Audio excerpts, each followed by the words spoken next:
First of all, thank you for everyone who has subscribed to us.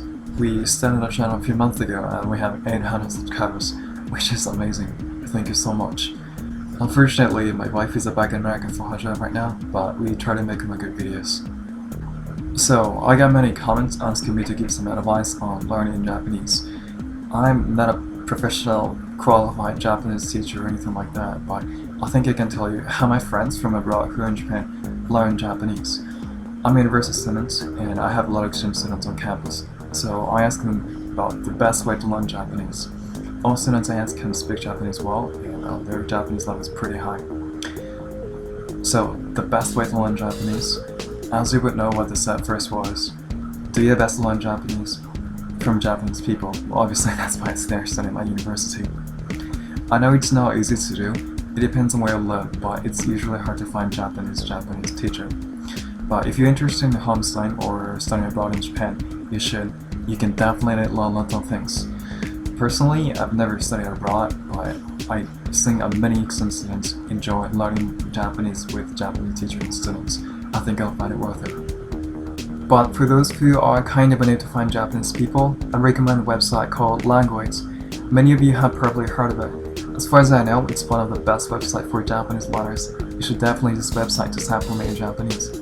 First, you write down entries in the language you're learning, and other users who are native speakers of the language you're learning help you by correcting your entries. And of course, you can help other people who are learning your mother tongue as well. The good thing for those who are learning Japanese is that there are many Japanese users on this website, and you can easily get to know them and you can make friends. And some are willing to talk to you on Skype, so you can help each other with pronunciation and speaking. For me, the most difficult part of studying is how to motivate myself to study and stick to it. And Language can be a great tool to motivate you. There are many other good websites out there, so if you want to know about it more, I put a link in my description.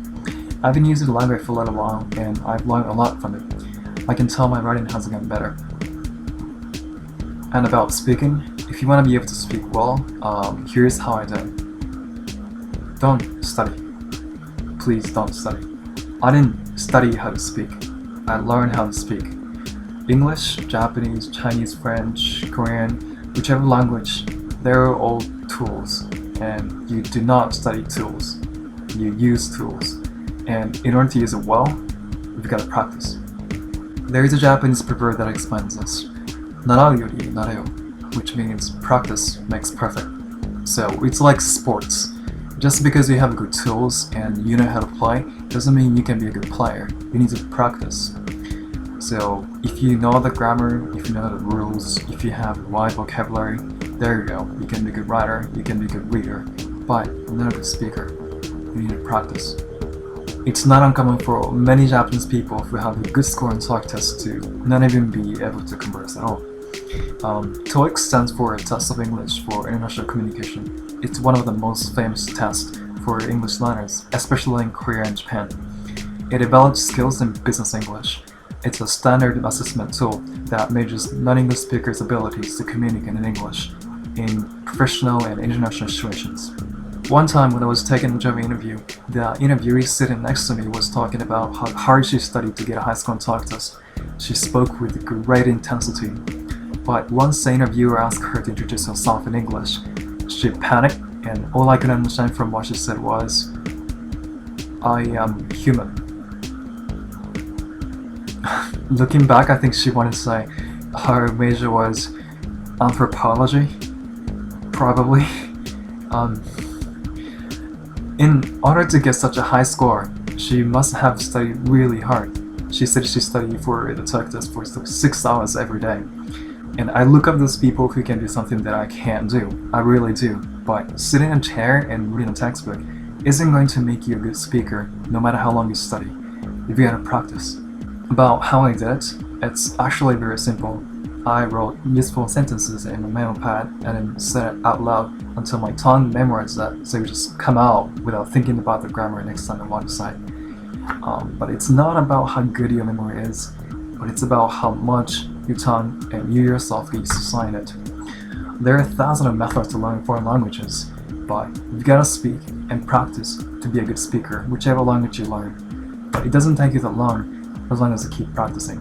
About speaking and pronunciation, one thing that I recommend is that try to find someone who can correct your Japanese. And I ask all my friends to correct my English without hesitation. When you make mistakes, your friends probably don't want to say, "Oh, you made a mistake." But unless you're correctly, you're not gonna notice it. Maybe your grammar is fine, but maybe your pronunciation is strange. If you are a beginner, you're gonna make mistakes anyway, but try not to let yourself keep making the same mistakes. So if you can, try to find someone who can help you with it. I believe that's the best way to go, and that's how I did it. I think I should talk about studying from anime, manga, or Japanese drama as well. You might be told that you should avoid them when you study. Don't read manga, don't watch anime, no dramas. They're not gonna help you. What's wrong with you? It's true, but it's not true. I've been reading manga in English for years, and it helps me a lot when it comes to motivating myself. I don't hate studying, but from time to time I don't feel like studying at all. And when that happens, I read manga so that at least I can put myself in a place where I have to do something in English. When I started reading manga, I think I was 3 or 4 years old. There's just too many words I didn't know, but I could still enjoy it. And same as the English version, when I started reading manga in English, there's too many words I didn't know, but I could still enjoy it. I wasn't studying, but I was learning.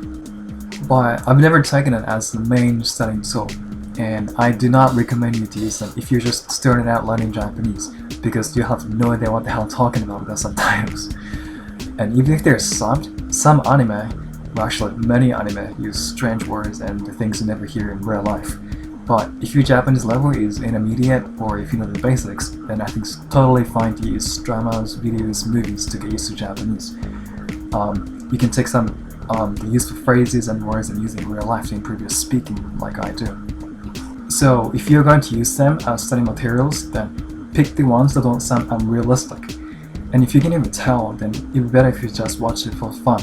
And here's my advice: don't use them as an excuse for studying Japanese. I've been there and done that for my English studying. I know they're fun, exciting, interesting. I personally love it. But I believe there's so much stuff you can do other than just watching anime or dramas. Watching only anime and drama isn't going to make you fluent. You need to study kanji and grammar, and you need to practice if you want to speak well. I've met many excellent students who believe that if they watch anime or drama a certain amount of time, someday they'll know Japanese.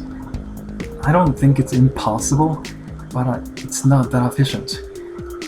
No matter what, anime is anime and drama is drama. They're amusement after all. They can be a study material as long as you use them actively for like dictation or shadowing. And about manga, if you have favorite manga, then try to read in the language that you're learning. These are the ones that my wife let me borrow.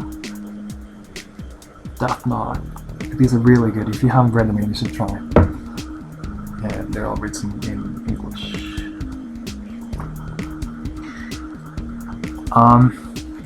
I had read them all before I started reading the English version, so I knew the story and I could read it smoothly, even though there were many words I didn't know. And all I had to do was look up the words that I didn't understand or know with my dictionary. By the way, I think many of you have already one of these, but for those of you who don't, I highly recommend you to get one of these. This is called Denshi Jisho, electric dictionary.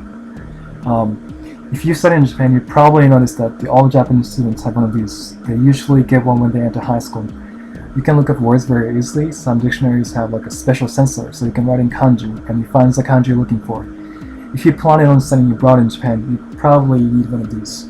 But the thing is that it's kind of expensive. It costs somewhere between 15,000 yen to 4,000 yen, so around 200 to 450 US dollars. So some of my friends use the dictionary application on their iPhones or smartphones. The popular ones are pretty useful, and you don't need to access the internet to use it once you download it. As you can see, mine's got speaker here, so it pronounces the word for you. Easy to carry around and very useful. This is fucking awesome. So anyway, think about the skill you want to improve the most first if you don't know yet, and try to choose the best way to go about it. One of my friends wanted to be a manga translator for his living, so while he was in Japan, he watched anime every single day and came to me and asked me questions about slang or differences of similar words or the phrases only used in anime and manga and stuff.